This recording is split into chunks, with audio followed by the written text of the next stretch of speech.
Picture the largest hot desert on Earth. Endless dunes, cracked stone, and a sun that bleaches the color out of everything. It feels permanent, but this dry expanse is actually one of the youngest features of North Africa. If you could strip away the sand, you would find a world of rivers, wetlands, and open grassland, a landscape that has spent much of human history being vibrant and green. Evidence of this world is written in the stone of the Tassili highlands. These cliffs are covered in thousands of paintings and engravings, some more than 11,000 years old, showing humans living in a region that is now uninhabitable.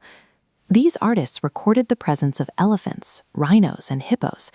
Later layers show long lines of cattle tended by herders, animals that require consistent water and vast stretches of grass to survive. These groups settled here permanently, farming and raising herds on a savannah that has since vanished without a trace.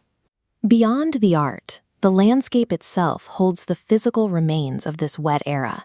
In the heart of the modern desert lies the fossilized bed of an inland sea, known as Lake Megachad. 7,000 years ago, this lake covered 400,000 square kilometers. It was a freshwater giant, larger than the modern Caspian Sea, fed by rivers that are now nothing more than dry channels in the sand. To find out how often this happens, researchers moved offshore to drill into the ocean floor. Down there, the Earth keeps a physical diary of the continent's climate that runs back millions of years. These sediment cores show alternating bands. Pale layers are desert dust. Dark layers are organic life from wet eras. Researchers counted over 200 green phases stretching back 8 million years.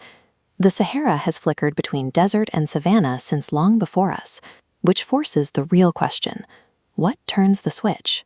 What could possibly green a desert the size of the United States, then dry it out again, over and over, with such regularity? The switch is located in space. The Sahara's climate is dictated by the way the Earth moves in its orbit.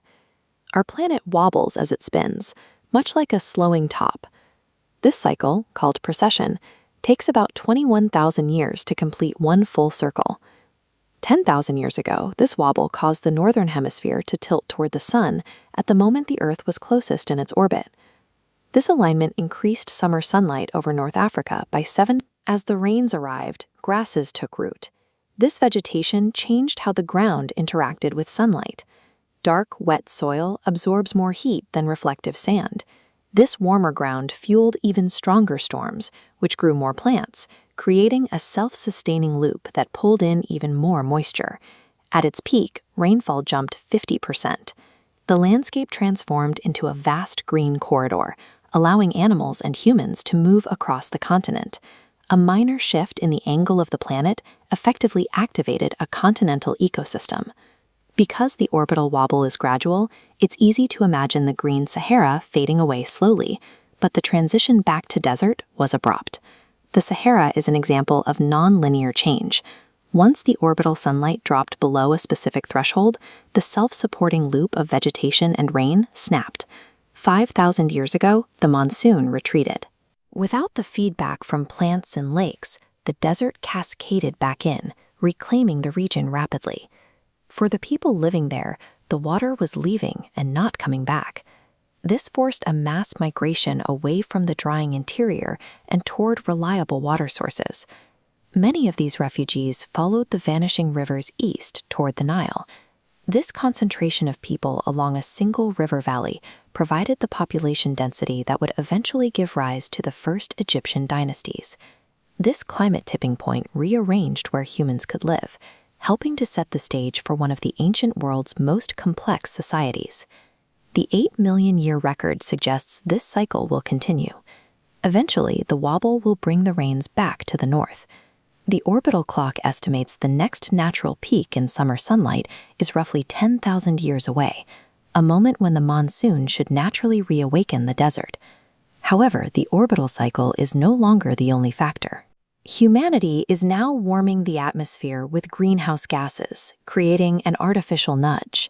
Some climate models suggest this warming could supercharge the monsoon much sooner than the natural cycle, potentially pushing rain back into the Sahara in the coming centuries. The borders between green and barren are not fixed.